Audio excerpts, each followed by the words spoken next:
오늘 본문은 예수님께서 베드로의 장모와 그 장모의 열병을 고치신 사건과 예수님을 따르는 그 무리들에 대한 그 가르침의 내용을 담고 있습니다.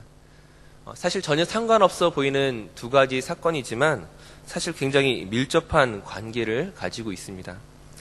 먼저 첫 번째로 예수님께서 그 베드로의 장모의 그 열병을 고치신 사건입니다. 우리가 앞서 살펴보았던 어떤 다른 기적들과 비교해 보면은 사실 별로 대단해 보이는 그런 기적들이 아니죠.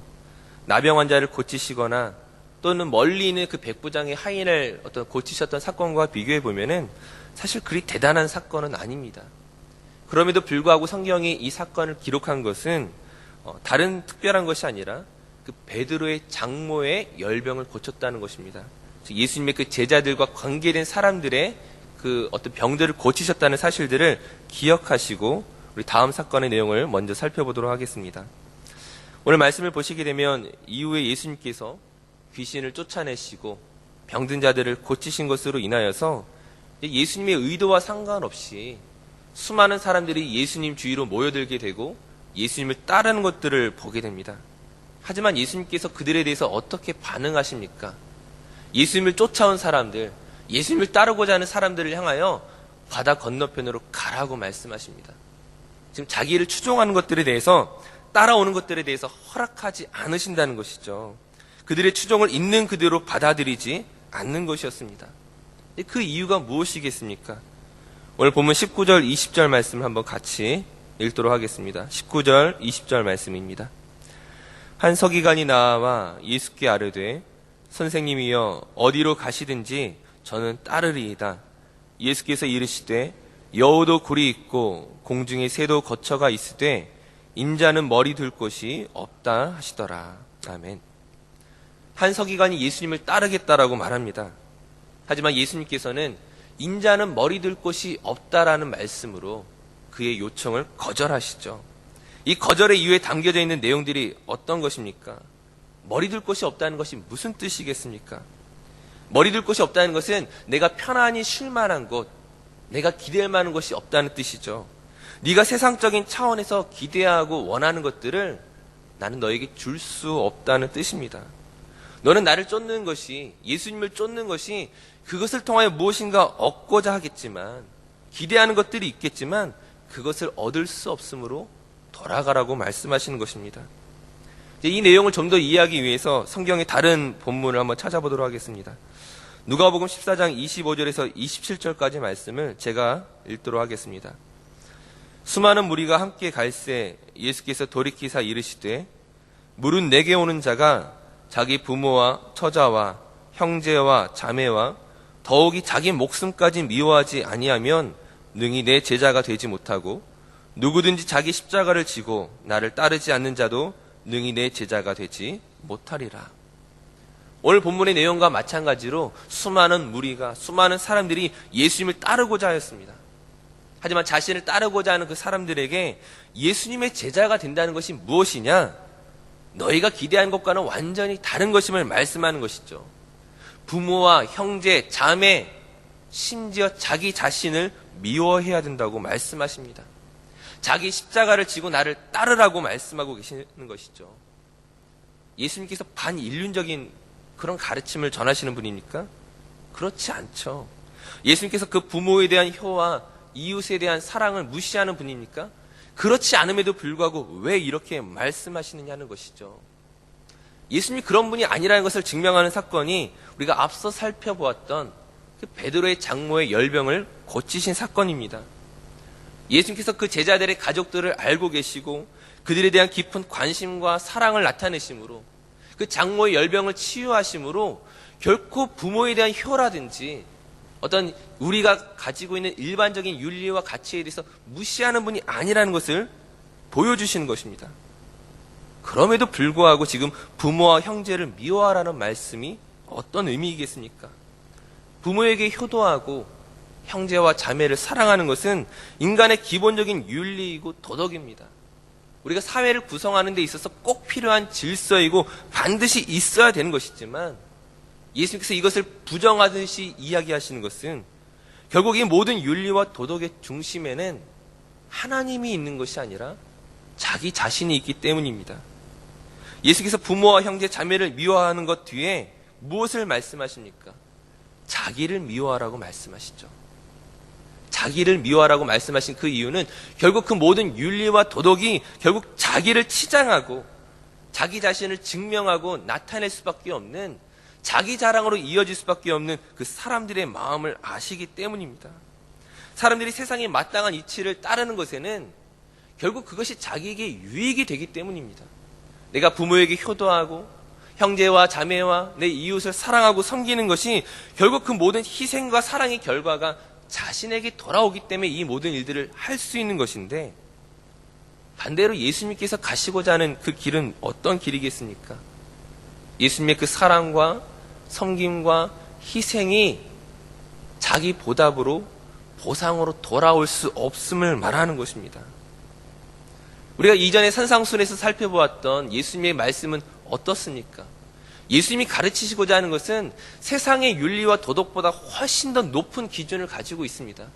심지어 우리가 그 말씀을 지킬 능력이 없다라고 고백할 수밖에 없을 만큼 굉장히 높은 수준을 가지고 있죠. 우린 결코 지킬 수 없는, 행할 수 없는 차원의 수준입니다. 우리는 지킬 수 없는 것들을 예수님은 어떻게 지키십니까? 자기의 희생과 사랑과 섬김으로, 심지어 자기 목숨을 십자가에 내어 주기까지 아무런 보상과 아무런 그 받는 것 없이 그 사랑을 증명해 내십니다. 어떤 보상과 보답이 없을지라도 하나님의 뜻에 순종하심으로써 자기를 미워하는, 자기 목숨을 내어주는 데까지 이 모든 것들을 행하셨다는 것이죠. 예수님께서 우리에게 요구하시는 수준이 사실은 무엇이겠습니까? 지금 당장 우리가 그렇게 할 수 없을지라도, 그러나 분명히 우리의 삶이 나아가야 할 목적은 분명합니다. 하나님의 뜻에 순종하는 것, 하나님을 기쁘시게 하는 것, 나의 유익을 채우는 것이 아니라 하나님을 위하여, 하나님을 사랑하는 것을 증명하기 위하여 이타적으로 다른 사람을 사랑하고 섬기는 것. 그러나 거기에는 나를 위한 보상이 없다라는 거예요. 내가 이렇게 했으므로 너도 나에게 이렇게 해야 된다라고 말하는 것이 아니라는 것이죠. 그러므로 이것은 세상의 길과 다른 길입니다. 이제 이것을 또한 증명하는 것이 오늘 마지막 사건입니다. 오늘 본문 21절 이하의 내용은 어떤 것들을 우리에게 보여주고 있습니까? 21절에 한 제자가 예수님께 찾아와 나로 먼저 가서 내 아버지를 장사하게 하옵소서. 당연한 요구이고 당연한 예수님에 대한 요청일 수 있지만 예수님께서 이를 거절하시죠. 물론 여기서 우리가 좀 오해하는 부분들이 있습니다. 사람들이 이제 예수님께서 부친 장사하는 거 그 며칠도 기다려주지 못하는가 이렇게 생각할 때가 있지만, 사실 이 내용은 그런 내용이 아니라 내 부친이 살아있는 동안에 나로 하여금 자식된 도리를 다 지키게 하다가 이제 부모님이 돌아가시고 나면 그 다음에 내가 예수님께 찾아와서 예수님을 따를 수 있도록 해달라는 말입니다. 장래하고는 상관없는 내용이라는 것이죠. 그러나 어찌되었든 지금 예수님의 대답은 우리의 기대와는 다른 것이죠. 너희 부모에게 효도하라가 아니라 그것은 다른 사람에게 맡겨두고 죽은 자들로 하여금 그 죽은 자들을 장사하게 하라.